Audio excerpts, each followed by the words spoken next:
Why are many people who have exhibited serious authoritarian tendencies out in the streets protesting no kings? They love kings. They've shown us they love kings. They want to be managed. They want a tyrant in control of them. They celebrated the tyrants just a few years ago. We'll start in the spring of 2021. So this is following the rollout of the COVID shots. The government is upset because people are not buying it. There's very low uptake. I remember this time very well because this is right before the time the censors went nuts and came after this organization, for instance. Very low interest or suspicion of these shots. So in March, they started their PR campaign, the government. They went after ivermectin. The FDA put something on their website about you can't use ivermectin for COVID. That Biden doled out $11.5 billion to groups around the country, influencers, church groups, sports leagues, all sorts of people, just funneling out taxpayer money to go after doctors like myself. Billions and billions of dollars in propaganda. Look, you want that money to keep coming at you? God knows what's going to happen with COVID. The whole economy's a wreck. You want that check from the government, don't you? Well, you better spout the party line, which also happens to be the Crony capitalist line. And to push people to get these COVID shots. So that happened in the spring. And Houston Methodist Hospital, and that's where I had privileges, they were the first hospital in the country to mandate the shots. And this was April 1st, 2021. And this was the exact day that Biden announced COVID-19 Community Corps, that multi-billion-dollar propaganda effort. I think it was very... So billions more in propaganda. Again, you want that check? You want to survive as a business, don't you? You're going to do as you are told. By the way, at this exact time, the Moderna CEOs and other CEOs were turning into billionaires.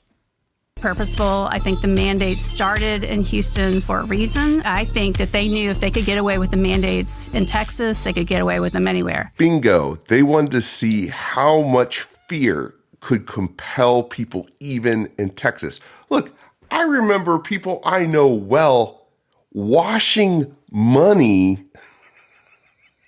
in the sink. And I'm like, what are you doing? They were actually afraid.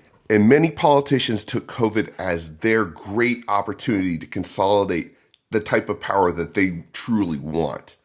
Tyrannical power, okay? They want control over people's lives. And COVID was a massive invitation for massive overreach. Let's never forget this.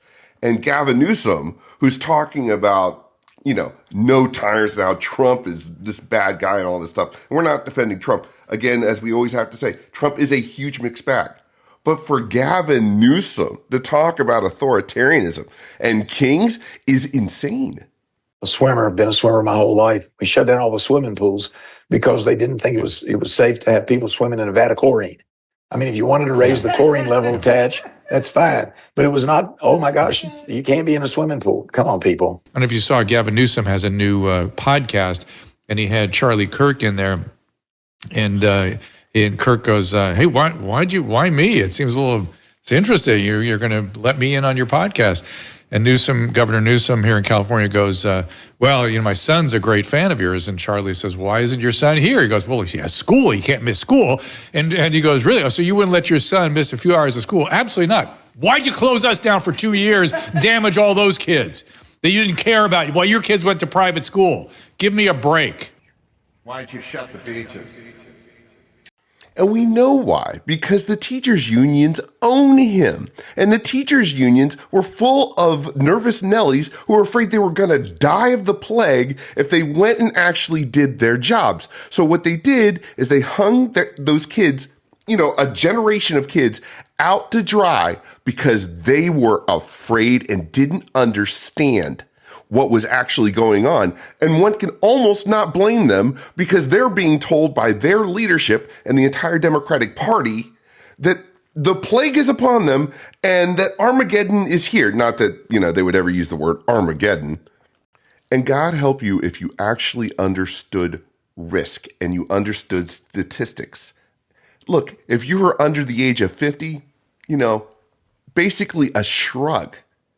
Okay. But a lot of people were making a ton of money and they didn't want that train to end. And a lot of people were consolidating a lot of power and they didn't want that to stop either. And then there were people who just developed, a full-blown God complex.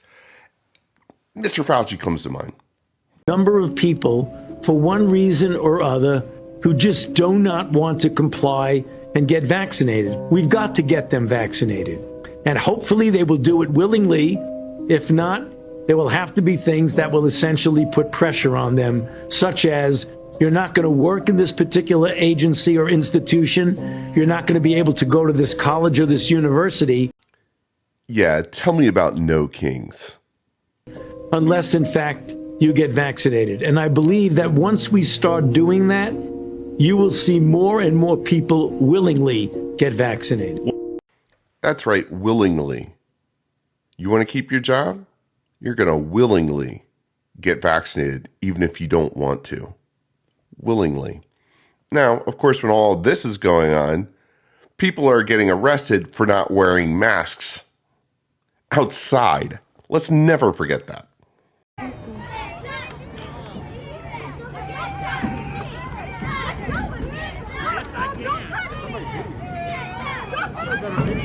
I am. Put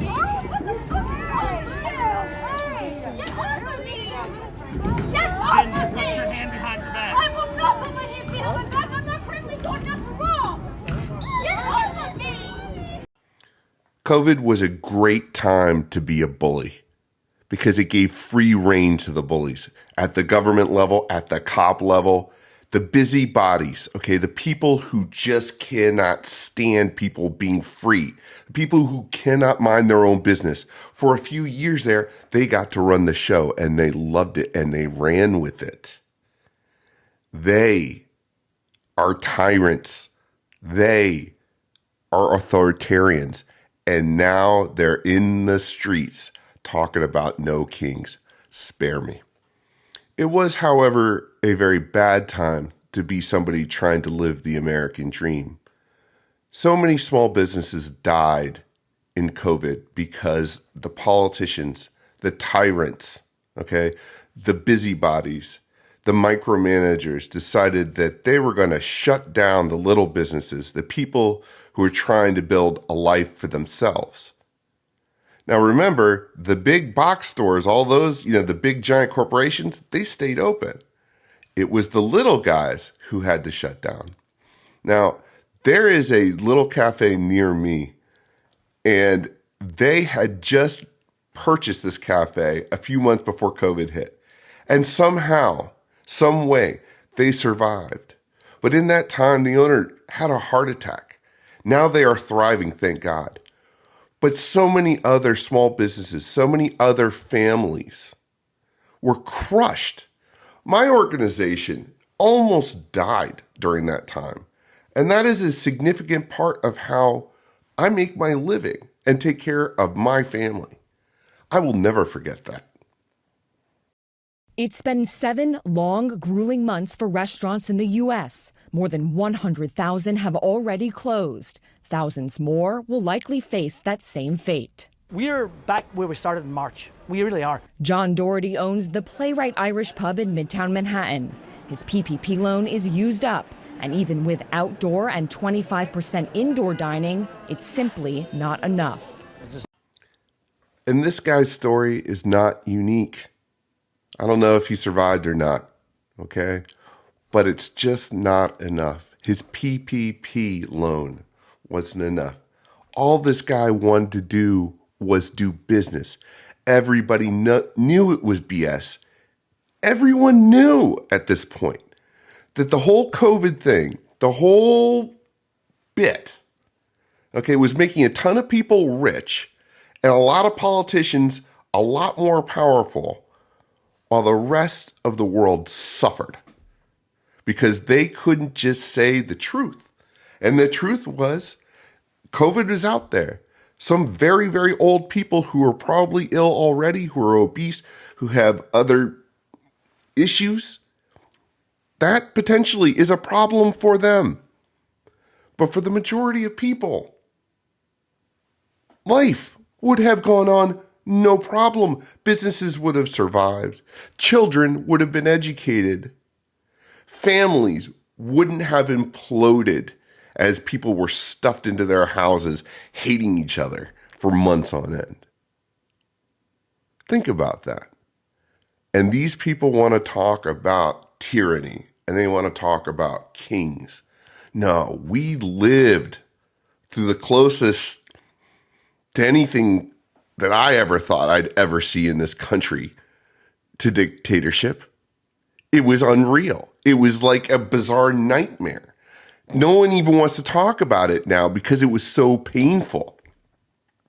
Remember, there were times I could not go online and say the simple things that I am saying right now that everyone knows is true, because the fact checkers would go out there and censor me and censor you, and people lived in fear. So don't talk to me about no kings.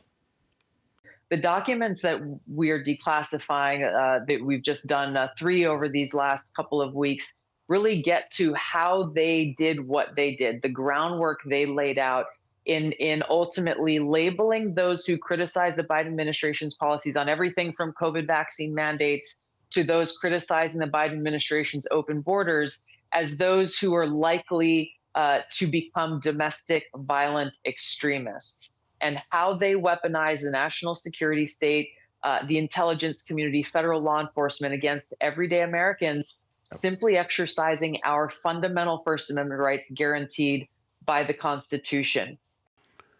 When you say no kings, we couldn't agree with you more. But the thing is, at the same time, we look at you as hypocrites.